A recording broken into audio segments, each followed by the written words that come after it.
All right, ladies and gentlemen, it is the final week of the Spreads.ca Straz Strong Foundation promotion. So far, we've raised over $5,000 for the Straz Strong Foundation in support of Ryan Straz, assisting others with mental and physical disabilities through sport and education. All you have to do is go to spreads.ca/puck, use the promo code PUCK when you sign up, and then click the Straz Strong logo when you see the deposit offers, and Spreads will be donating 20% of all deposits, $20 to $2,000 until July 31st. Again, go to spreads.ca/puck, use the promo code PUCK, and click the Straz Strong logo when you see the deposit offers for spreads.ca to be donating 20% of your deposit to the Straz Strong Foundation. All right, ladies and gentlemen, welcome back to the Athlete and Artist Show presented by Spreads.ca. I am the artist Kyle Forch alongside professional hockey player Zach Boychuk. Today, we have a super interesting and special guest on the pod. He is a former professional hockey player and currently ranked number 1 and is undefeated as a heavyweight in Ice Wars. Diamond Hands Daniel Amesbury. Welcome to the show, man. Thanks, fellas. Appreciate it. Thanks for having me on. Where are you right now? It's looking nice and sunny out there, just like it is here in Calgary. Yeah, it's a pretty nice day today. I'm actually downtown Vancouver right now. I train in this area pretty much, 6 days a week. I'm down here, so it's a little bit of a jaunt from where I live. I live in the suburbs, about an hour from here, but it's worth it for me to get my training with my coaches and stuff that I get in the city. So, and you grew up down there too, right? No, I grew up in Maple Ridge, but okay. Yeah, in the area. I mean, we're only like 40 minutes, 40, depending on the time of day, I guess, and what traffic's like. Yeah. But yeah, I grew up in Maple Ridge, so not too far from Vancouver. But yeah, more of a farm boy, suburb, I guess. Pretty tough town, I guess you could call it. Not necessarily a city town, that's for sure. That's fair. I grew up in the shoe shop in little town called Sorrento. Okay. Like you blink, you miss it. It's like in between Salmon and Kamloops. So it's funny because I'm definitely more of a city boy than like a small town type of guy. But yeah. I mean, at least the weather's always pretty nice out in BC, especially in the summertime. So yeah. Definitely a little bit more mellow here than most places in Canada. I think we get more rain than snow, that's for sure. But there's positives and negatives to that, but I'm okay with it. I'm okay with whatever. I'm pretty easygoing weather-wise. So who are you training with out there? So right now, this camp, I've been training mostly with Caleb Starnes. So he fought in the UFC. He was on The Ultimate Fighter. He fought, Chris Lieben, would have been probably one of his bigger wins, I think. I think he had 7 UFC fights. So I train with him every day. And then I'm skating with actually Andrew Sharp, who, had a pretty long, lengthy minor pro career. I've been skating with him and doing some of his camps 3 days a week on the ice, which is really nice. He's offered that to me. And then, me and Sharpie will do some grappling from time to time. But this camp has been specifically dedicated pretty much to my, fight training, more so a lot of boxing. And, my strength and conditioning is essentially very specific to fighting and punching power and stuff like that. So I basically dedicated this whole camp to my punching power pretty much. So. And so it seems like you've always been kind of an enforcer, tough guy type, in hockey and in your lacrosse career. I mean, I was looking at some of your stats from, I mean, even in junior, you had 1,007 penalty minutes in 126 games. Like, that's wild. That's insane. Go ahead. I was just going to ask, how did you adopt that role so early on in your career? I just kind of happened. I mean, it's funny because I didn't really realize, like, I always liked, my dad was pretty tough. Like, my dad worked at a jail. He's always telling stories about when he was younger, and he grew up in East Vancouver, Vancouver, a little bit rougher around the edges and stuff like that. So he grew up out there, and the culture down there, I guess, for the boys was always, everybody has hearts and lots of fights and stuff like that. So I always heard these stories growing up. So I was always interested. You know, when I was younger, you know, I remember fighting this bully every year. Like, and he was actually one of my friends, but I remember he's huge, and I'd fight this guy every year. And he was like one of my friends, but he would always pick on me. And I remember fighting this guy every year. So I was always down to bang it out if it came down to it. But so anyways, I don't know where you heard me from or whatever, but I was basically didn't really realize that as you know, as a fighter I could just make a team. I just didn't really, for whatever reason, I didn't really know that I could do that. And I was trying out for a junior team, which was kind of the team that I always wanted to play for as a kid. And so I'm trying out for this junior B team, and I just basically got into it with one of the 20-year-olds, and I think I would have been maybe 16 or 17 in exhibitions, and we both got 10-minute penalties, and we're sitting in the box, and he's like, when we get out, we're gonna go, like, I'm gonna beat the piss out of you. And I'm just like, oh my god, right? Like, what, am I allowed to fight? Like, I had a cage on too at the time, like I was just a kid. And so we come out, and then first shift I run him. I just gave him a nice clean hit because that's just kind of what I knew. And then right away he drops his gloves and peels my helmet, and then so I'm like, all right, well, here we go. Like, am I gonna get in trouble? Like, I honestly fought this guy thinking the coaches are gonna cut me, or the coaches are gonna be pissed. Like, I'm fighting. You know, I just used to minor hockey. I'm not supposed to be fighting. Yeah. So I ended up beating the wheels off this guy, and then so whatever. It was like a big ordeal. I end up in the dressing room, and the coach comes running in, and he's like, what, we didn't know you could do that. Like, he's like high-fiving me, and he's like just pumped. He's like, sign right now, like, we're gonna sign you right now, like, we didn't know you could do that. And I was just kind of like, what, I'm not in trouble? Like, I'm kind of like, what do you mean? Like, really? Oh, yeah, let's do it. So then, like, that year I was like, fuck, this is awesome, I'm allowed to fight. And it's kind of like, actually, you know, they want me to fight. So I mean, that year, I mean, usually being someone willing to fight, you know, and kind of not necessarily being the toughest guy in the league, it's very easy to find a fight. So I just fought as much as I could that year. And then by the end of I don't know, I think it was by the end of that season, I ended up beating up like one of the toughest guys in the league. And then after that, it was just pretty much I got the title, and then it was just from there on out, it was just the role that I had taken on. I loved being the guy to protect the guys on the team. Everybody seemed to be a little bit more comfortable knowing that, you know, they could direct traffic my way if somebody's, you know, getting in their head or whatever. And yeah, I just always took the big brother role out there. And you know, it was kind of a thing. It kind of molded me to who I am off ice too, as far as, you know, wanting to be a protector. And you know, now I'm a father of 3, and it's the same thing. Like, I just, you know, I love the role of, I want everybody to feel safe around me. And it's kind of transitioned from the game to my life. And yeah, it's taken me where I am now. So it's pretty cool. And like I say, did you do anything in the off season, like to help you get better at it? Like, were you taking like boxing and stuff like that, or was it kind of early in the days back then? no, man, like, honestly, I didn't. The first time I ever even put on a set of boxing gloves, or the first time I actually, maybe not put on a set of boxing, the first time I did a boxing class would have been my first year pro in Columbus. So that would have been like, I think 2012 in the minors there in the SP. So that would have, you know, up until then I was just running off of like whatever. I was just tough and just liked to do it. There was no sort of training, no sort of, you know, I never, like, every once in a while you'd grab a guy after practice and you'd grapple, like, just like, kind of like everybody did, I guess. Every once in a while you know, when we were in junior at the end of practice, every once in a while we'd shed our mitts, do a big square off, and like just joke around, grapple, and kind of like throw punches, but you're not actually like punching each other. But other than that, there was no training for fighting specifically at all. And you know, honestly, to be honest, at that point in my hockey career, I wasn't really doing anything extra uh, about to be better at the game either. Like, I wasn't, you know, I wasn't really training to get better at hockey. I was just kind of having fun with the boys, playing the game, not really thinking it's going to go anywhere. So yeah, but things have definitely changed now, where with Ice Wars, it's basically I'm training specifically for this one niche thing every single day. And it's actually, I think it's going to really push the I think it's going to push the sport in general.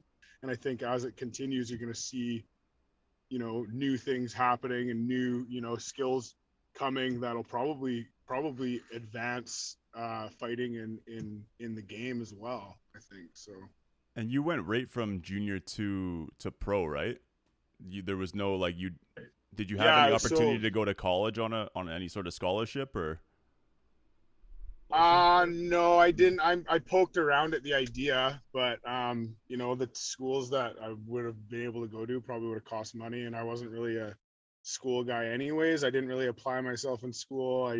I just didn't want to, you know, it would have basically been, you know, I know I wouldn't have, I probably would have been done after 1 year, whether I got in trouble or just this wasn't really for me as much. I look back now, I wish I did go to school. Like with my mentality now and my like wanting to learn new things, like I think it would be awesome to go to school, but I just don't think I was ready for it.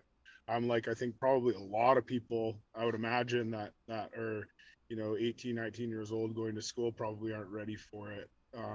You know, so but no, I just went it actually was funny how it happened because I was done junior and it's like kind of like I never thought I was going to play hockey again. And, you know, when you play your last game, it's like kind of a sad thing. And then I was actually up working on the pipeline and I was like pretty much thinking I'm never going to play hockey again. And one of my buddies who's actually still playing now he's in the East Coast. I think he plays for Kalamazoo, Anthony Collins.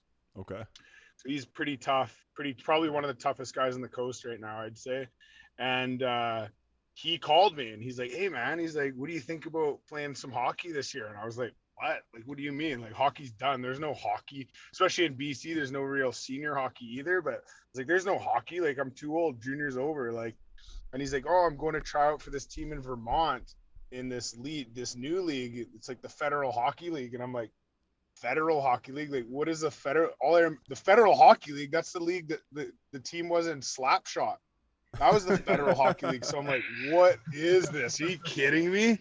So then I kind of poked around at it and I'm like, man, like we're about to finish our pipeline job here. I'm going to have a bunch of dough. I'm going to have nothing to do. I'm probably going to go home and burn a bunch of money partying with my friends. I was still young, right? Like I was like 20, 21 or something like that. And so I was like, you know what? Why not just go there? Try out for this team. And honestly, my mentality was when I get cut, my birthday's in November, I'll go to Montreal, I'll party in Montreal and I'll head home. That was literally like my fucking plan pretty much. And then, yeah, basically long story short, I ended up, I didn't make that team. I ended up making a team actually. So I was living in Vermont. They didn't sign me and I wanted to play. And then a team was coming into town and they were like, hey, we'll sign you. And I was like, okay, fuck it. So I signed with the team that came into town and played against all the guys I was living with. And I fought my roommate twice over the weekend. And my roommate, Morgan James, just got sent down from the SP. And so it was like he was the tough guy there. And so when they seen the video and I did really well against him, the team that cut him called me right away. And they're like, hey, like, you know, come up here. As soon as they seen the video, they're like, hey, get up here. And I was like, boom, right away, moved up. So you took your boy's spot. The Federal League, man, it's right away, man. Like, and honestly, like that Federal League, man, we blew Slapshot out of the water. Like Slapshot was like the NHL compared to that league, man. Like we had the bus, on one road trip, bus broke down, coach quit. Bus driver quit. I had to drive the bus. The bus was all fucked up. Like it was like, sorry, I keep swearing, but the bus was all mangled, like banged right up. We blew Slapshot out of the water in that league. The stuff that we had to sleep on the bus, our team wouldn't even get us a hotel. We're pulling into Brooklyn and the bus was on fire because our equipment manager blew the tranny. And then we had to walk a whole block. We were like an hour and a half late for practice, and we had to walk a whole block with our bags. And all the fans were standing outside waiting for us because the game was supposed to start an hour ago. So when I got that call to go to the SP, I was so happy. Like, get me out of here. That's insane. That's yeah. I could go on a whole podcast about that league and my experience in it. Hey man, we have time. Tell all the stories you have. That's insane. Imagine just pulling up to a hockey game when your bus is on fire. Yeah, that's literally it was outrageous, man. Like I said, we were on the road trip. Our coach quit, bus driver quit. I got suspended, so they're like, "All right, Ames, you're driving. Everybody else has to sleep. We're going to Brooklyn." And then we ended up driving across the wrong bridge. We went into Manhattan, across I think the Manhattan Bridge instead of the Brooklyn Bridge. So we ended up in a 1972 coach bus with driving into Manhattan during rush hour traffic, and our game was in Brooklyn. So it's like, okay, well, we know we're not going to be at the game for 3 hours now. We're stuck. Imagine driving through Manhattan in a bus, and without a bus driver, mind you. We're like taking turns driving this thing. It was bad, man. So that league, like on the average, how many fights would there be a game? Oh, I don't know, man. I would say at least 2 or 3 for sure. Yeah, I think I had. I mean, I wasn't getting too crazy in the league. I think I had like 5 fights in 7 games or something like that. Like it wasn't. I mean, yeah. I mean, I pretty much kept that. My first season when I went down, between that team and when I went down to Columbus in the SPHL, that season I think I finished with 40 fights in 39 games, or 41 fights in 39 games, I think. Holy shit. So, I mean, it didn't really matter what league I was in at that point. I was just trying to get my numbers up. I just wanted to be at the top of every list. So the teams in the next league seen me, basically, was my game plan with that. So how was the transition from the FHL going up to the SPHL? Definitely a increase in skill, faster game for sure. It was really nice. My experience in the SP was amazing because I went to Columbus, and they were definitely one of the better taking care of teams. Very great ownership. Great coach. Jerome Bouchard's like one of the biggest beauties I've ever played for. Like really big heart. He was like a tough guy too. So he understood me and he understood how my mind worked. He gave me a lot of like leeway, and then he worked with me lots. Like I was probably I feel like I was always the most, when I had coach, I feel like I was always the most coached player on the team. Cause like being a fighter, what generally happens is as soon as you're good at and comfortable in a league and you're like, man, all right, I can play. And then you move up to the next league and you're like, oh man, like back to the bottom of the totem pole, like back to like feeling like you can't even catch a pass again, like it's just like, it's like that's like the frustrating part of being a legit heavyweight is as soon as you get good enough to play in the league and you start getting a hang of it, you're like, oh yeah, I can play here, this is good. And then all of a sudden you move up, and then now it's like back to square one. Now you got to grind it out again. So yeah, it was I had a great experience in Columbus and the SP. We actually won the SPHL championship my first year as well. Solid. Which is a cool experience. Really awesome group of guys. Is that like a pretty big fighting league as well? Just with higher skill? Yeah, I wouldn't say. I mean, it definitely wasn't as crazy as the federal. Like, you got a lot more. Like, there's like a lot of Quebec League guys in the federal league and stuff too. But I mean, I think just those lower level lower pro leagues, you're gonna naturally run into a lot more tough guys just because I think, it's just like junior B. Like they always called junior B the jungle because you got, just for whatever reason, that's where all the tough guys land. They're not good enough to play junior A, and they all want to make junior A, so everybody's fighting, and I think it's just the way it goes generally is like those lower levels, you're going to see more action just because, people are trying to get called up, people are trying to make a name for themselves, and then obviously, you generally just get a tougher crowd, I think, less skilled crowd down there, so. And while you're there, do they provide like housing? And then like I remember hearing some guys like get jobs and stuff while they're there so they can make a little bit more money. Like how did that go for each of the leagues? Yeah, I got taken care of really well in Columbus. Like I think I was making, I wasn't making crazy money, but I had a really nice place. We all lived in like the same it was like almost like townhouses, I guess. And we all had like little townhouses. They were either 2 or 3 bedroom places. And we were all really well taken care of. Lots of places in town where we had like deals for food or free food or whatever. Like we get hooked up a lot of places, and then we got paid pretty well in Columbus, probably better than most places. And then yeah, like I don't think anybody on our team when I was in the SP was working. I don't know. Maybe some American guys may have helped with the team a little bit or something, but I mean, I was making enough money to survive down there anyways. I mean, and also too, like, mind you, we're down in Georgia, like compared to like where I'm at in Vancouver, like cost of living in Georgia was not like I'd go grocery shopping and I'd be like, what? That's it? That's all I gotta spend? Like I couldn't believe how far my money went down there. And then you got called up again after that too, hey? You went to the CHL? Yes. Yeah. So then I think, yeah, the following year, I believe it was, I went back to the SP to start. And then I ended up getting called up to Tulsa, Oklahoma, which was in the Central League. And Tulsa was dead last. But I must say, Tulsa, 100% the funniest group of guys I've ever played with. Like, even just thinking about it right now, it's actually hilarious because we were in dead last and probably one of the most fun teams I've ever played on.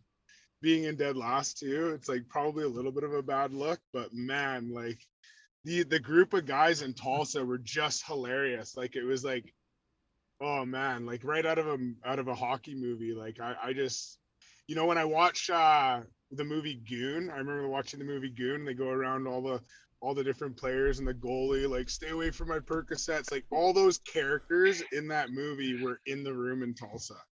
And I just, man, like I just yeah, like I still am in touch with a couple of the guys, and man, is it ever that was actually a great group of guys.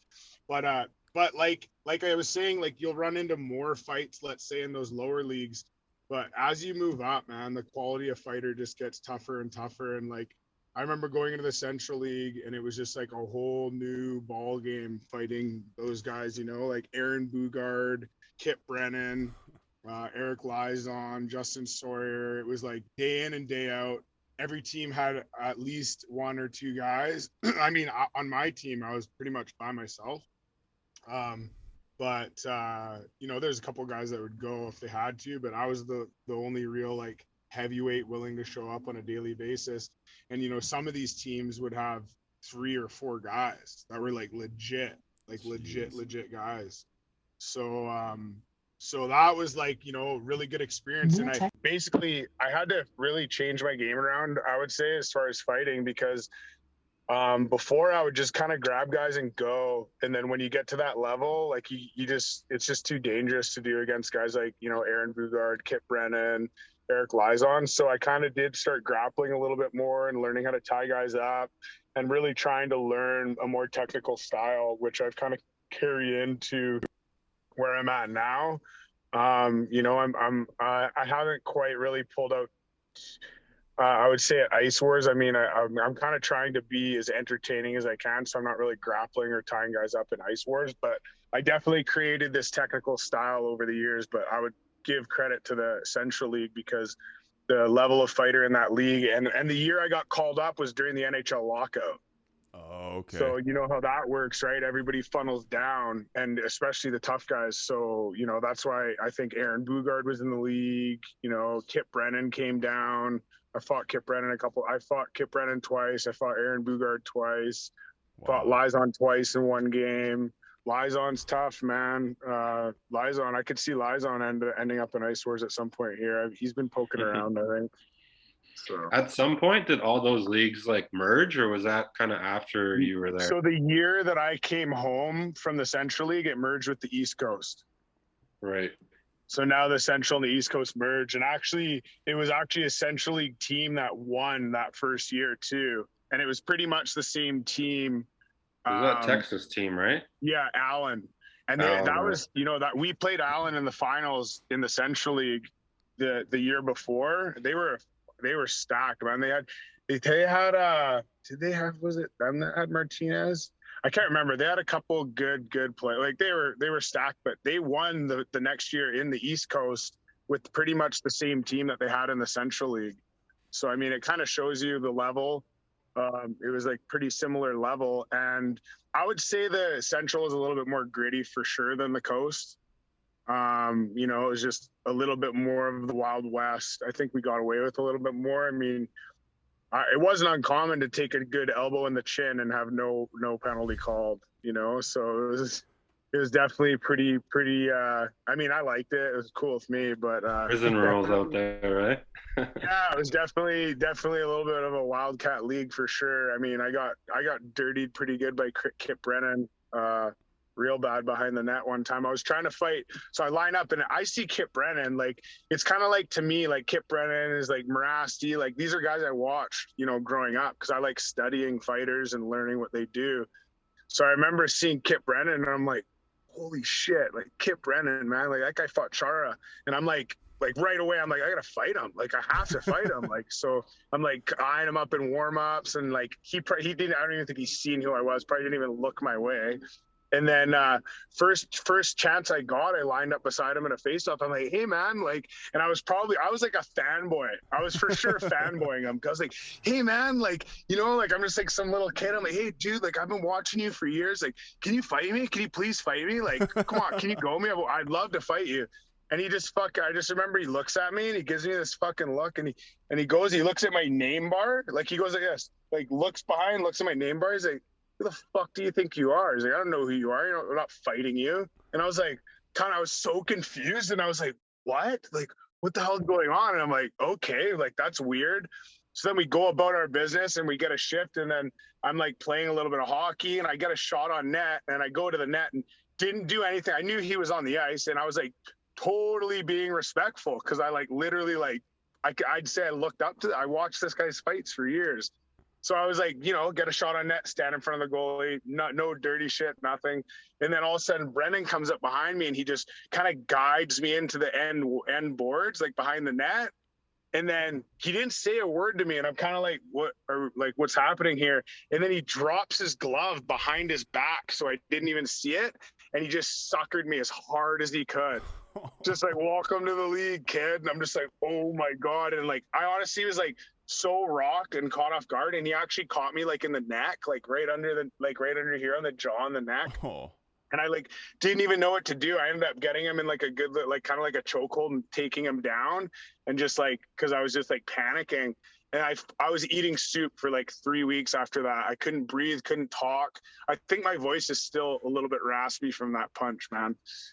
Holy shit. But that was my welcome to the league. I'm an NHL tough guy. Did you ever end up getting to like go him fairly, or was that it? Was yeah. that your experience with him? We squared up later almost at the end of the year in Tulsa. We squared up. Had a little bit of a fight, and he actually blew his knee out. And I think it was actually, I'm pretty sure it might have been his last game, honestly. So I don't know if that was a little bit of hockey karma or what, but. How'd you do? I did all right. Yeah. Like it wasn't really, I don't know, man. Like it was weird.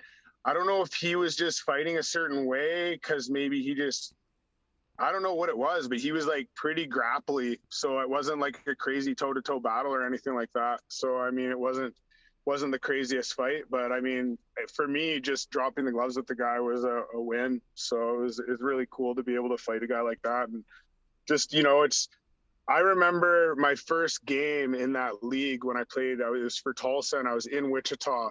And Wichita had Liaison, they had Aaron Bugard, they had Grunke, they had 3 or 4 legit heavyweights. And I'm sitting in the room before the game, and I'm shitting a brick. Like, I'm nervous here, like, and because I knew I was the only guy, and these guys are all chirping me in warm-ups, like, hey, blah blah, like they heard who I was, whatever. So I'm in the room, and I remember pregame. So Bruce Ramsey was my coach. He's a tough guy too, and Rammer's talking. He's saying this and that, and I'm not listening to a word Rammer's saying.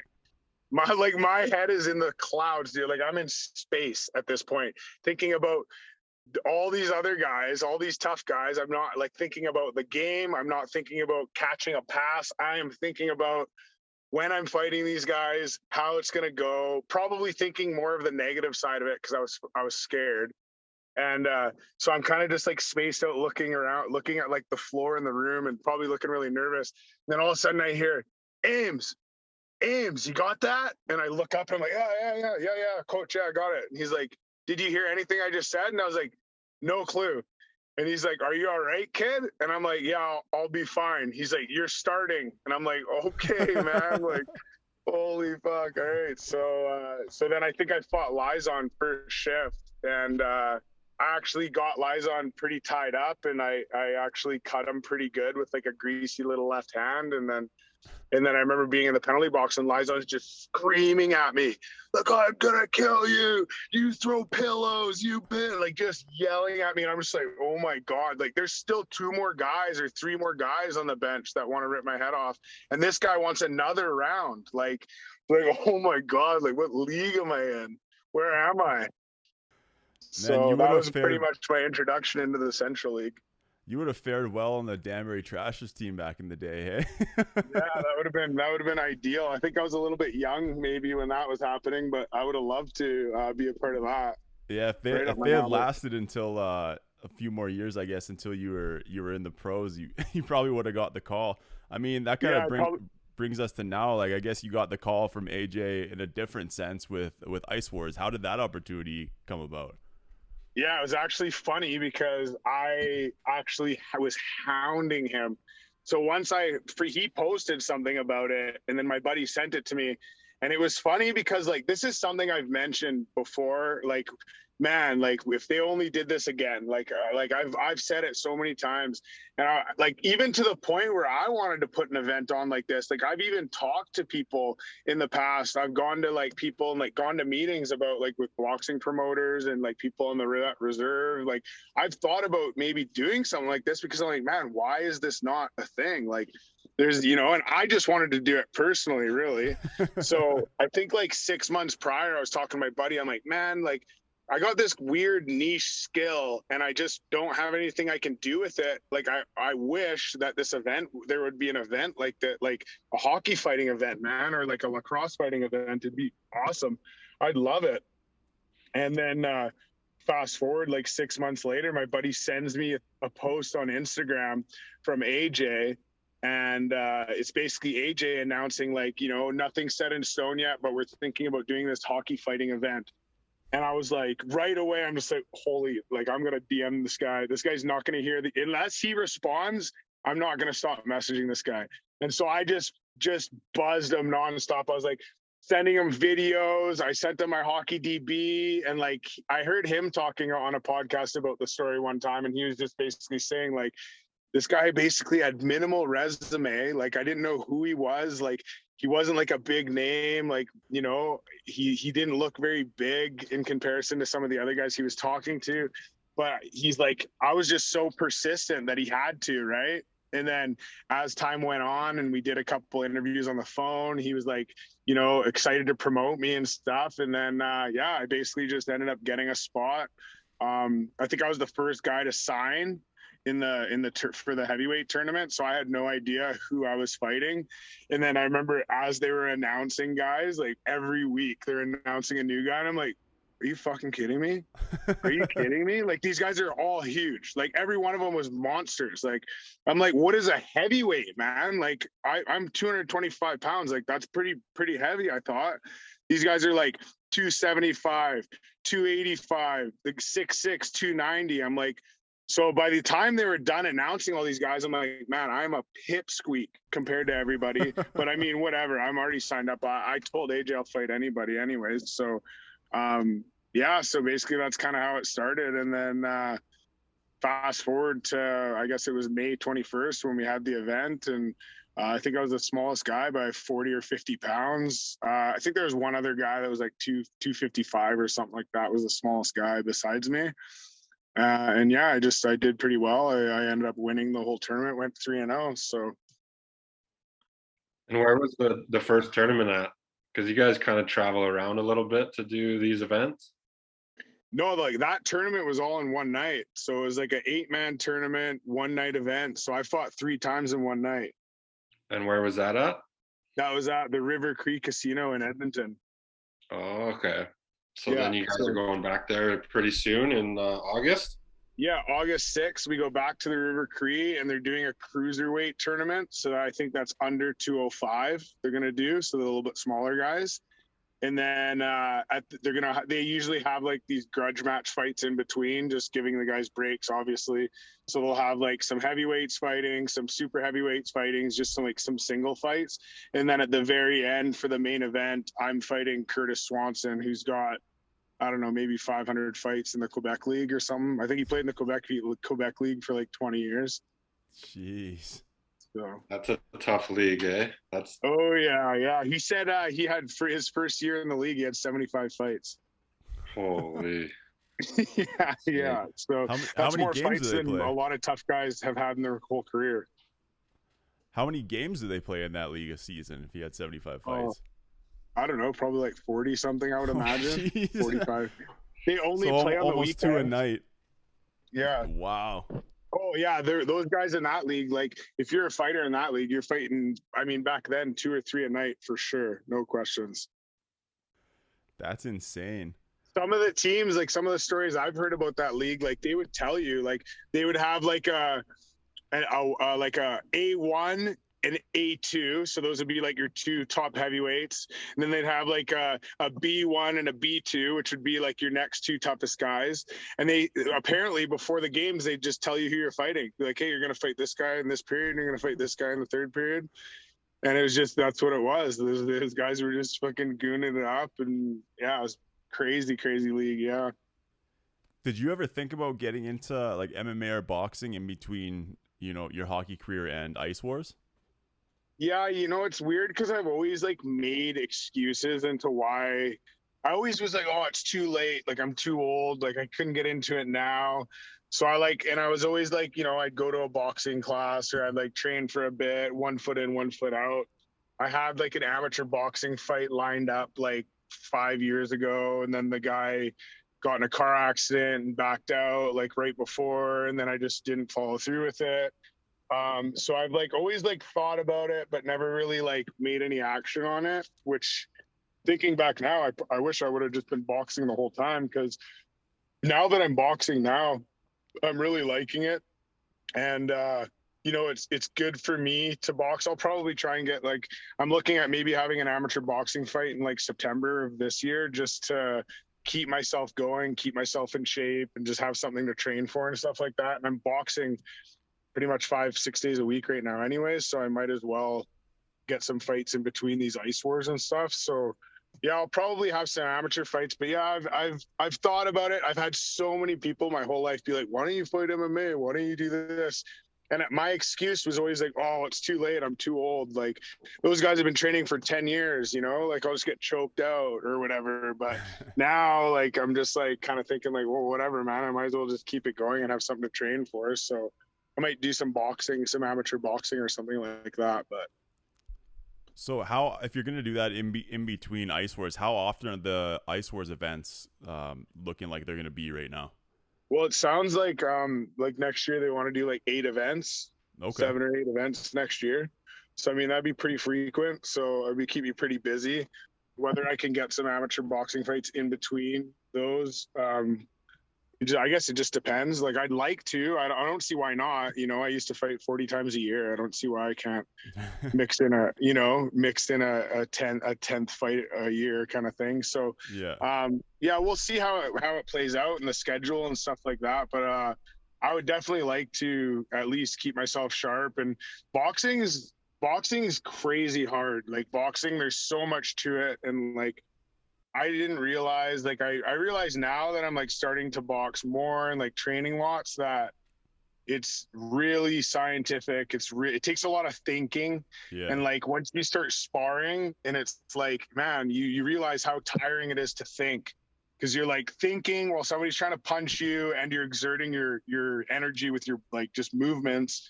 It gets really, really difficult. And then as you get more tired, it's harder to think. So it's a pretty cool game. It's very interesting. So I mean, I'd definitely like to try. I'll at least have an amateur fight at some point here. I have to have at least one. Yeah, boxing's really tough, especially if you're an MMA guy. Last October, well, last fall I was training for an MMA fight, and like 2 weeks before the event got canceled because of COVID or whatever, and we were already full way through our MMA camp, and that was my sport growing up. But then I was looking to take a boxing fight, so we just started a boxing camp, and I was like, holy fuck, like my coach had me pinned in the corner. I just leg kicked them. I was like, fuck you, like I can't get out of the corner, like fuck this boxing shit. Yeah, man. Yeah, it's pretty crazy. Like I haven't really done too much. Like I do a little bit of like grappling stuff now with Caleb, like with my coach, just because it's really good for, you know, ice wars. I'm starting to learn some of that stuff. It's more of like Greco-Roman stuff, and then like some stand-up jiu-jitsu stuff. Like we're really training specifically for ice wars, so it's like really unique what we're doing. But definitely really interested in all sides of it. Like the boxing I definitely like the most, because I just like the throwing hands and stuff. But the grappling and the jiu-jitsu stuff is super rad too. So and now that I got my kids growing up, like I want my kids to do jiu-jitsu, like specifically. I don't really want my kids boxing. If they want to, I guess, you know, like I just rather they don't, for obvious reasons, but definitely want my kids to know how to do jiu-jitsu. So I've been thinking a lot lately I should really get into doing some jiu-jitsu myself, so I can at least help with my kids when they start to get a little bit older and being able to train themselves. Judo's good too. Yeah, judo would be awesome. Yeah. Judo's sweet. Yeah, we were actually doing a little bit. Like Caleb's really good, man. Like he's really like, he asks questions. He's like, can you do this? Can you do that? He's like, can you hip toss people? I was like, oh, I mean, it's kind of like a hockey fight. There's no real rules. Like it's like. Oh, was he talking about it in Ice Wars? Yeah. He's always like asking me, can you do this? Can you do that? And like kind of like trying to like try new things. And like that's the difference I get from training with boxing coaches and MMA coaches is, my boxing coaches, I'm getting boxing, punching, defense, like really good stuff for striking to have, but it's very specific for boxing, where I notice like with Caleb and some of the other MMA guys that I train with, they're much more, I think, creative, because they're doing multiple types of combat and they're mixing them together. So they'll actually ask me, do you think this would work? Like, maybe let's try this. Like they're trying new things that they've maybe never done before, but they think could work. Or like Sambo stuff, maybe some jiu-jitsu stuff. Like there's just all different types of things that Caleb's kind of bringing, and we're kind of trying new things. So I find like for Ice War specifically, since it's so unique and we're basically like pioneering how to train for it, I'm getting a lot of benefit out of training with Caleb and just the MMA guys specifically.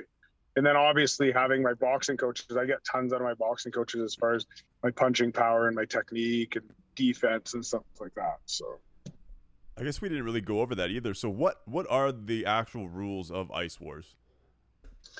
So it's pretty, I mean, it's pretty like, I mean, it's kind of just a hockey fight, essentially. They're basically running off of the code in hockey, really. Like, don't punch a guy when he's down is like an obvious thing. It's pretty much the same as a hockey fight. You're only throwing punches. You obviously, no headbutting, all that standard shit that you'd have in a normal fight that you can't do.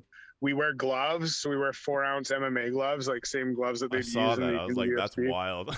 Yeah, it's so nice though for hockey fighters, because like our hands are so mangled, right? Yeah. Like my hands are there's no way I could do this if it was bare knuckle. Like I could, but I don't know if I could do it 3 in one night like that. Like my hands would have just been toast. It'd be tough. So it's really nice having gloves on, and like you can like full tilt cock the guy and his helmet's on, and it doesn't really bother your hands. So another thing is obviously the helmets. Like we have to have helmets on, tape our straps on. If the helmet pops off, they're letting us continue the fight. But as soon as there's a break or somebody slips or goes down or whatever, put your helmet back on before you re-engage. So that's good. Really, I think they're making sure that we're safe and stuff, which is really good, because I think the biggest threat in a hockey fight, honestly, is hitting your head on the ice. Yeah. And so, that's just something that I think that's something too that, you just got to be mindful of as a fighter. you know, like the only times I've really had my head go into the ice is in a fight where some guy's actually trying to fucking kill me, you know, like he actually hates my guts and he's going to drive my head into the ice. I've never had like my head hit the ice against a guy that I'm friends with or that has respect for me or mutual respect. You know, maybe it could happen obviously accidentally, but anytime I've had my head like actually hit the ice, it's been in like a heated situation where the guy is like legitimately trying to hurt me. Because otherwise, I think you're more like, for me, if I hit a guy and knock him out, I'm going to try and make sure he's not like smoking his head on the ice, like as best I can anyways. So I think, you know, that comes down to like the fighters and stuff and being responsible. But basically, the tournament events, we did 2 1-minute rounds with 45 seconds rest in between. It doesn't sound like much for like a boxer MMA guy, because obviously we're used to training like 2 or 3-minute rounds, or 5-minute rounds even. But 1 minute in a hockey fight is a long time, because it's like there's no time to step back and take a breath, you know. Like in boxing, you can step back, breathe, create space, just work off your jab, and just like you can like literally calm down and take a breath and then re-engage. Whereas in hockey fighting, you're literally attached to the guy, so it's just like 1 minute pretty much throwing the whole entire time.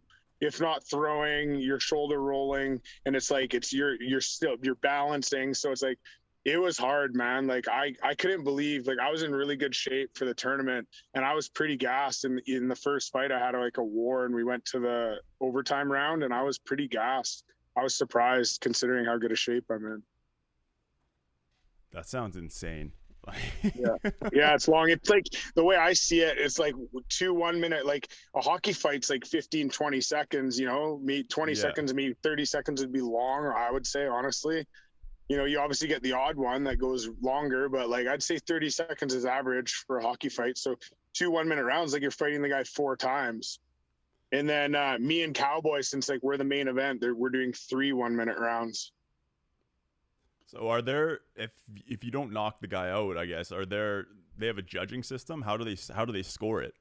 Yeah, so I think they do have judges right now, and I think they're just using the old system of like 10-9 or whatever kind of system, which I'm not super fond of that system anyways, but I think that's just how everybody does it right now. I think eventually we'll probably grow into a better system, I would imagine, because there's so many different things you can judge on. And then I think personally, one of the things that we could improve on or could implement would be the ref judging whether it's a slip or a knockdown. I think would be I think that's a really big thing, because guys are going down lots, obviously, being on ice. Yeah. So I think that that would be a really good thing that we should try and add in as soon as possible, which would require having quality refs too, though, right? So I think we'll get there eventually. And we're all growing as a sport.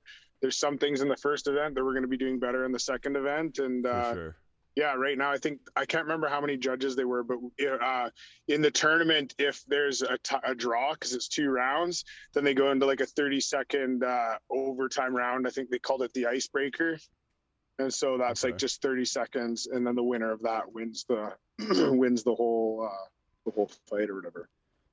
How's their like pay structure? Do they only pay the winner of the tournament, or do they pay everyone who shows up? Is it like MMA where there's like a show win bonus, or everybody got paid? So like the farther you go, the more you get paid. So they really take care of everybody. It was really great.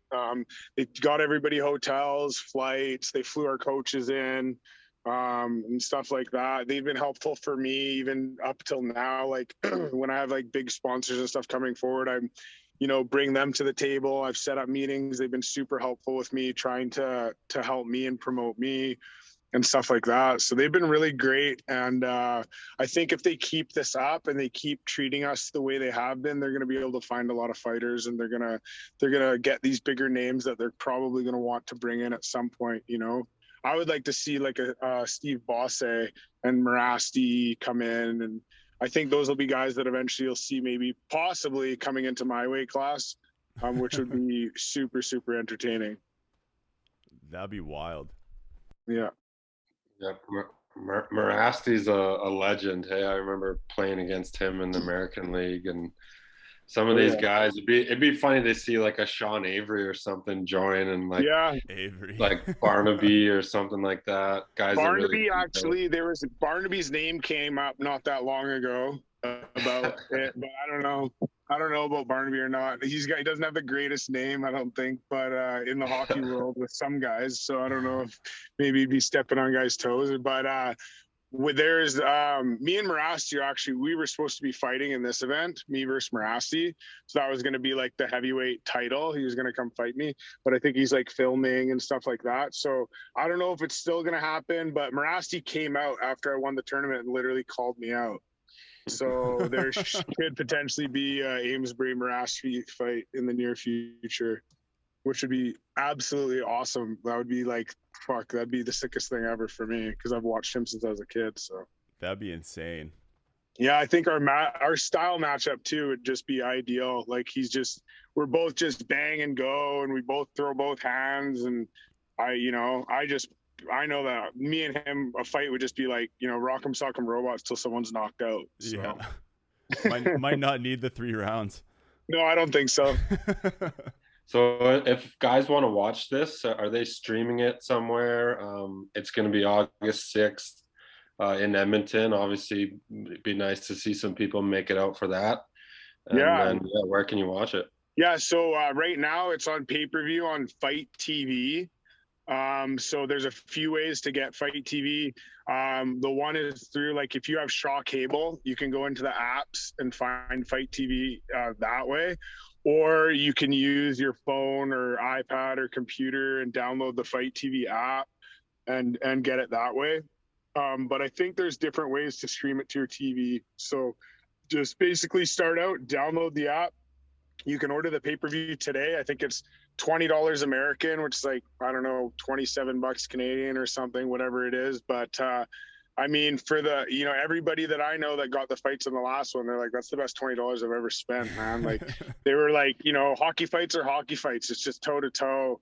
The cruiserweight tournament, I think you're going to see a lot more punches thrown because it's just smaller guys, a little more energy. Also, too, after me winning the last event, and everybody seeing how much time I committed into training and getting into shape, I think everybody that's coming to this next event knows what it's going to take, and that this isn't just a hockey fight. This is like a real fight. Like, this is like comparable to boxing or something like that. You can't just show up like you can in a hockey fight and fight for 30 seconds and rest for 5 minutes. Like, you need to be in shape or you're just going to get smashed. And that's, I think everybody's seen that in the last event when I beat up all the super heavyweights.